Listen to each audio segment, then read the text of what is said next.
So I want to talk to you as fellow HR people. How I started out in HR was I was a recruiter. I worked for very large global corporations.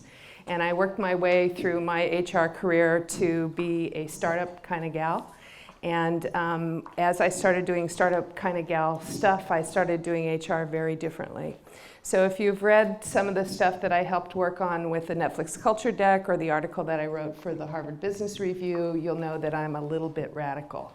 So I'm going to start today by asking you to suspend what you do and how you've learned to do it and the great professionals that you are, and come along with me on a little bit of a journey. And this is my theme. But here's what I learned to do differently, and I want to teach you guys a little bit about how I think about it.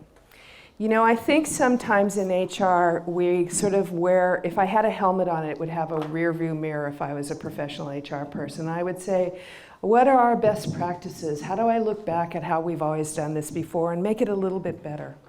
And I want you to just leave that for a second and say to yourself, what if in everything that we did, we began with the end in mind? What if we said we want to work in companies and create companies and be part of companies that have amazing people in them, who are passionate about what they do, who make incredible contributions, and the results are absolutely palpable and measurable? How would you do that? Well, first you'd think like a business person. What are your outcomes, right? In a business, you have many ways to determine whether or not you're successful. Metrics. You should know the metrics of your organization. What are they? Is it profit? Is it cost savings? Is it growth? You know, how is it that you're going to determine how the company is succeeding? Metrics usually involve numerals, in case you don't know that. So esoteric, like employees will be happy and engaged, is not a metric.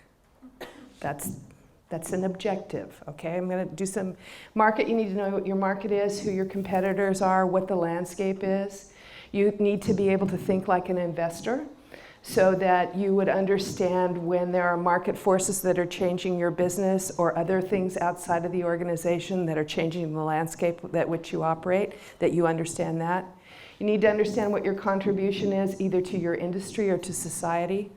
And again, back to the metrics. Within the context of all of that, what are your timelines? What are your deliverables? What are your milestones for the business? Remember, I haven't said HR yet, right? And then your job, our job, is to translate how do humans pull that off, right? So what you need to think about before you start thinking about what kind of degree or skills and experience does it take to fill this open position is, what do people actually do? So I grew up in Silicon Valley, and I grew up in technology. And very often when I interview HR people, I ask them, you know, what does your business do? Oh, we're a bunch of engineers and we make software. And I say, have you ever sat next to an engineer while they write code? Oh, well, no, I'm not technical. Do you know what motivates them? Do you know what drives them? Do you know what that is? Do you know that they make pictures and websites and interactive things out of numbers? Zeros and ones, it's crazy stuff, right? It's like writing music when they write code. Do you know that? Do you sit next to people? Do you know what they actually do? A very important part of creating great, talented organization is to understand the time frames of your business. So I got asked this morning, how do you feel about career development if you have a team or a group of people who you think are really great but they could be better, and how much do you invest in career development or training? And I said, it depends completely on the time frame. If you need somebody to know something that they don't know over a period of years, that's a great investment. If you need somebody to know something that they don't know or have no experience in another 3 months, that's a tough one to do. So time frame's important. You need to come into work every day and look around the people that you work with and say, what slows them down? Because I spend a lot of time with forward-thinking startups, and I spend a lot of time with people who are inventing the new world. And here's what I know for sure the new world has that the old world doesn't: speed, right? And so if our job is to create processes and policies that stop people from doing the work that they do that matters, we are responsible for slowing our business down. So think about that. And then, you know, what's optimal operation? A lot of times we're being asked to figure out or coach people around organizational design. And so we pull out all these templates that we have in our head without beginning with the end in mind, which is, if it was amazing, if your team, if your company, if your department was amazing, what would it look like? So that's why you think optimal, not just better. You have to be a business leader first. And that's the thing that I think when I talk to HR teams is the most significant mindset change, that is the most empowering and the funnest part about being an HR person in the future. You're a part of the business. You're a leader. You're not a facilitator for other leaders. You're one that demonstrates leadership every day. And people will emulate your behavior because you're really good at it. So sometimes we say, oh, well, I'm kind of the coach behind the scenes. It's not really my job. But it's not true, and it's a lot more fun when you get to be the leader. So I want to talk to you a little bit about invention, because that's where I grew up. And I think sometimes we think of ourselves as implementers, but I want to tell you some stories about inventors, because I got to be around them. I want to tell you the story about the iPad at Netflix. So Reed Hastings, who's the CEO that I worked with, came to us in, 2008, whenever the iPad came out. And he said, hey, guess who called me this morning? We're like, I don't know, God. Who calls you, Reed? He's like, Steve Jobs. We're like, ooh, that's pretty impressive. What did Steve have to say? He said, well, Steve is inventing this new device. And we all knew that some kind of tablet was coming out of Apple, because they had invented the iPhone, and we knew that the next device was going to be a tablet. And we're like, oh, really? And what did Steve say about the new device? And he said, well, he wants us to be on it, because he thinks that video streaming is going to be a really important part of the new device, and he wants us to be a part of it. And we're like, oh, right, we're going to be one of the first apps on this new device. It's really cool. He goes, yeah, and they need it in 90 days. And I'm like, okay, so these 5 things that are really critically important to the business, we're not going to do any of those. We're not going to do one of them. We're going to put the iPad in front of it, or the device. Let me say the device. He's like, no, we still have to do all those things. Like, well, do we know what the technology stack is? No. Do we know what the actual due date is? It's Apple, they're secretive about it, right? Oh, and by the way, only 5 people in the company are allowed to go to Apple to be led into the secret room and behold what we are now to refer to as the transformational device. I'm serious, right? So I go back to my engineering team. I'm like, okay, guys, what about this? What about this? What about this? It's, as far as I'm concerned, it's impossible, right? And they're like, they get this gleam in their eyes that engineers get when you tell them they can't do something, right? It's like, we're doing it, man. I'm like, okay, I'll get out the midnight oil, right? So this team of people works night and day for 90 days, and we deliver the iPad app, and we're all crowded around the laptop when he announces it at Macworld, and the first thing he demonstrates is Netflix on the iPad, right? Oh my God. So fast forward, I don't know, a couple of months, and I walk into the engineering meeting, and I'm doing what I do when I get really excited about stuff. I'm like, oh my God, the iPad is really a transformational device.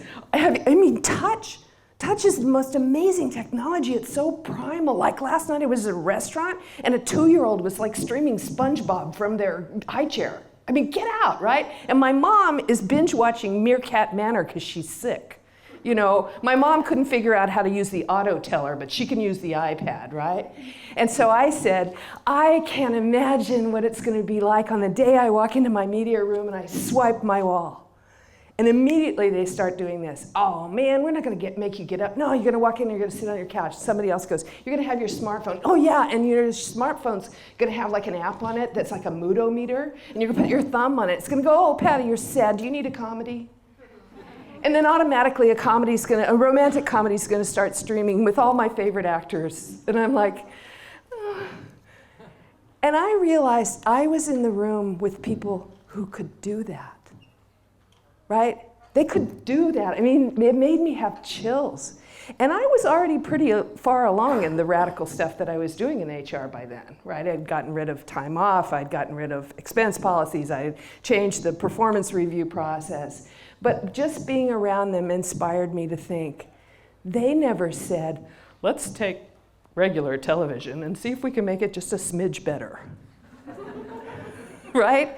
They imagined that experience. And one of these days when you guys go into your media room and you're holding your device with your moodometer, don't you remember?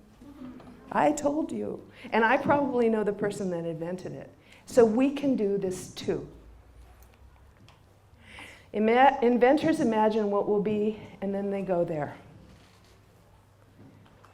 They don't copy everyone else. Inventors don't have the term best practices, right? So I'm going to talk a little bit about HR terms that I've learned to loathe. So don't hate me, right? And it doesn't mean I'm picking on you. It just means some of these things make me crazy. Okay, best practices based on what? Right? Something somebody did 10 years ago that seemed to work for them that we all do now. Like, we all have different companies, but it's the best practice because we practice it a lot, so it must be best. Engineers, inventors, innovators, they solve for a better way, right? They don't solve for consistency. My daughter's a baker. Consistency is really important when you're making cake batter. It's pretty much it. Right? The dictionary term for consistency is the same. So just because you have consistency does not mean you have optimal process. It just means that everybody does it the same way. And if that's important to you, I'm not knocking that. But you want to step back and go, is having consistency a goal worth achieving? Because it might just mean doing things the same. Inventors look to the future. Right? They don't have that rear view mirror. They say, what can be? What can we be? How can we think about it? Inventors fail sometimes, right? We are conditioned to be afraid of failure. Compliance does not have failure in it. Now, I'm not saying that, I'm not encouraging anybody to break the law, for God's sake. But compliance for compliance sake might mean that you're not willing to try something new and be afraid, and you're afraid to try something and fail. And lastly, I want to talk about the HR term that I really like the least. It's very popular when you've all said it. It's called empowerment. We're going to empower our employees. It sort of reminds me like we're the HR fairies. You're empowered. How do you feel about that, huh? Because I've empowered you. The truth is, we all have power. Every single person who comes to work every single day walks in the door with power, and we can take it away, but we can't give it to them, right? And so I think that we've created this term called empowerment, which somehow means we're going to give it to them. And I think that, maybe if we just thought about that differently, what if we took away all the stuff that takes away their power? It's a crazy idea, huh? But, those are the things that I kind of lay awake at night and think about. So I want to talk to you about some practically speaking, some tips for you from the stuff that I've tried and learned. I want to tell you that the Netflix way is not a religion. I do believe that the word cult is in culture, just so you know, so I'm okay with that. But I want to just share with you some stuff that I've tried, and it doesn't mean that I'm saying everybody should go implement all these things all of the time, but I want you to just think about them a little differently. The first thing I talk to all my companies about is what I call the heartbeat of communication. And that is, if you start with how I started with, you're a business person to begin with, and you understand what the business objectives are, that's called the context of how people work. How do you make sure that people get information about how their business works, like the beating of a heart? Do you have quarterly meetings? Do you have monthly meetings? Do you have weekly meetings? Do you have one-on-ones? Do you have team meetings? Do you have department meetings? Are the objectives of those meetings clear? Do I know that every quarter I'm going to be in a meeting with my department head who's going to talk to me about the metrics of our organization and if we've achieved them and what we need to do to accomplish that? And I think one of the most important things we can do in HR is recognize what the heartbeat is and also recognize when it needs to change. So as organizations grow, as you become global, as it becomes complex, the way you communicate is going to have to change. That's another thing I think we can embrace really well, which is change. We all talk about change management, like you can manage it, right? Stuff happens, then you react to it. So what we can do is say, when change happens, have we changed the way we communicate with people so that they stay informed? When radical change happens, the heart beats faster, right? If you think about that, because you're kind of racing to get something done. So that's okay. You may want to over-communicate, which just means communicate faster. I think the gift that we can give our future employees is to teach them how business works. I would like every employee in every company to be a mini MBA.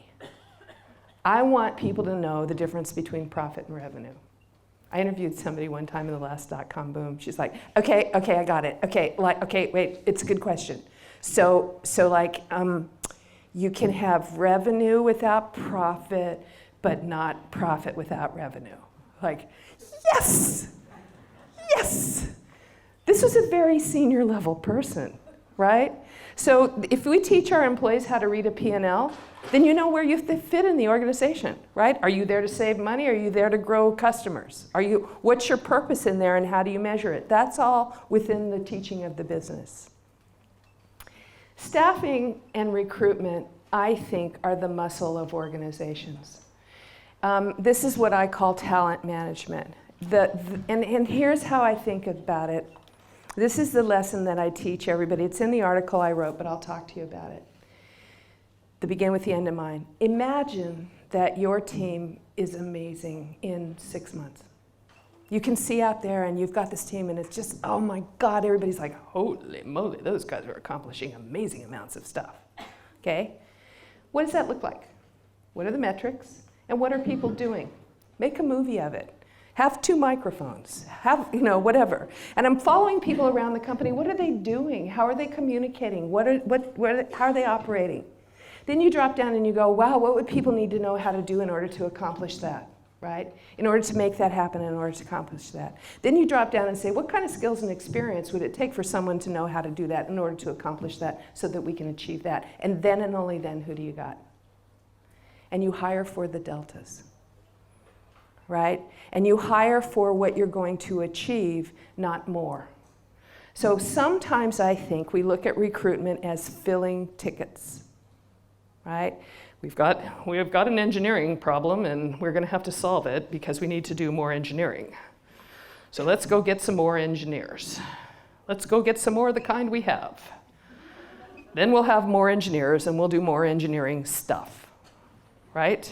We'll have them have a degree from the school with 4 years of experience and understand these kind of 5 programming languages. And that's our job in HR. That's all we're supposed to do, is fill the tickets. And see what I'm saying about context? If you understand what those people need to achieve, then you really understand what it is that you're going to need to recruit for. And the recruiting team should be partners to the hiring managers to make sure that they build great teams that do great work. Oh, there's a concept. What if the job of management, the only job of management, was to build great teams that accomplish great stuff, that is measured, that is relevant to the business? Okay? You might think about how management operates differently in that way. So what if an employee who'd been around for a really long time that you really loved a lot got another job at another company that was a better job than you could offer them? What should you do? You're losing this loyal employee. Well, you would step back and say, is that employee really necessary to achieve what we need to achieve? Are they getting an opportunity to do something that we can't offer them? The right thing to do might be to let them go. And the right thing to do might be to manage that transition really well. But the other right thing to do would be to have a plan for having a network of amazing talent that you can tap when you need to. So if managers own building great teams, they own recruiting too, as partners to you. My startups, when I coach them, I'm like, hello, executive team, hello, CEOs. I'd like each of you to have 500 LinkedIn connections. They're like, well, we're busy being CEOs. I'm like, yeah, So, and I don't know 500 people. I'm like, yeah, you do. You know 50 and they each know 50. You're done, right? So social networking has changed the way we recruit significantly. And if you're not deeply into understanding how that works, then start practicing right now. All of you can connect to me on LinkedIn. I have 500 connections. But that's, meetings like this are really important because you meet other people who have talent. You want to be looking for, we called it at Netflix, my recruiting team, we called it ABRing. That's always be recruiting. You should be recruiting in the bar, at your kids' sports teams meetings. You should have an understanding of what talented people are and where they live all the time. That's a really, really important job of our function. And let's talk for a second about feedback.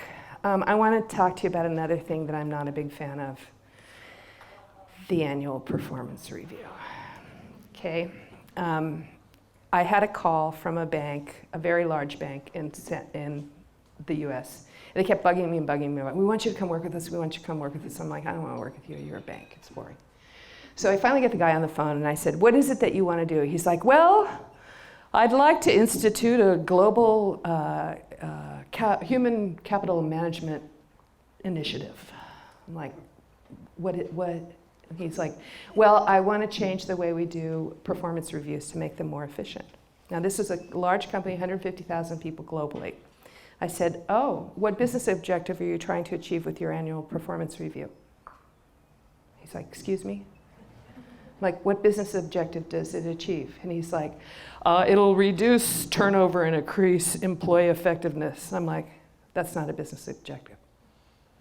Right? He goes, well, what kind are you talking about? I'm like, revenue, profit, cost, those kind of things. He's like, well, I think it'll decrease turnover because people will get better feedback. I'm like, really? Didn't you just lay off 10,000 people?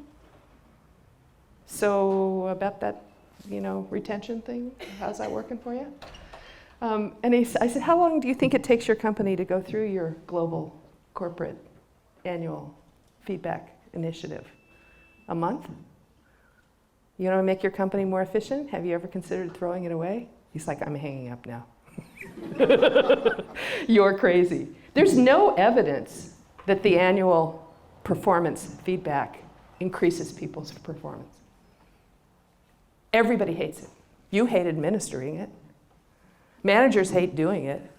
Employees hate getting it, right? So that it's an example of how should you rethink a process like that. So I believe in feedback. I love feedback. I love discipline, and I love structure. I love them. I hate policies, and I hate bureaucracy. And they're very different things, right? So I think feedback is really important. I think it's really great for you to get feedback on how well you're doing. I think it should happen regularly. I think it should happen probably every 4 to 6 weeks. I think it should happen between you and your manager, and I think you should give it back to you and your manager. And if we had that discipline, if we insisted that everybody got a one-on-one on a regular basis with their manager and they talked about feedback, you know what it would be? Not so damn scary. I could say, you kind of screwed that up, and you'd be like, yeah, well, you're supposed to help me out with it. I'm like, oh yeah, that's a good point. Okay, so let's try this differently. So I don't end up saying at the end of the year, has difficulty communicating with management regarding cross-functional team initiatives. And you don't know what I'm talking about. So that's an example of something I think that we could do better and differently. And then, like I talked about earlier, sometimes the goodbye is another hello, and we shouldn't be so afraid of a goodbye. Discipline versus policies. Here's a sort of a checklist for you. If you want to take a look at whether or not your policies are effective or whether they're good discipline. Do you know what the results are, and does it achieve it? Does your performance review process increase and make better performance? Just ask, right? All you have to do is ask. You don't have to do anything about it, but it's a good thing to think about. Does it support business outcomes? Right? You've already heard me say that. Are they making life better or getting in the way? Really stop and think about the work that we have people do. Does it really move the business forward, or does it slow the business down? Because if it slows the business down, then you're part of the problem, not part of the solution. Is it logical? You know, one of the best feedback I ever got was I was doing a postmortem on a performance review process, and one of the engineers said, "Why do you do this?" And I started speaking fluent HR speak because I could speak it then. "Well, Stanley, that's a great question. You know, it's a way for employees to give their managers feedback, and the process enables you to achieve your corporate goals by making a direct line between your performance and the achievement of it." He goes, "But I don't stop. It's just a way to figure out how to pay us, right?" I'm like, "Well, yeah, that too." And he goes, "Actually, I thought the process was okay. I just don't like all this BS that you talk about it. You know, I'm okay that you have a process to figure out how to pay me. I'm okay with that. Just say that's what you're doing, right? Don't say it's something else. Is it logical?" And then I want to leave you with this. I want you to own it. I want you to own the whole thing.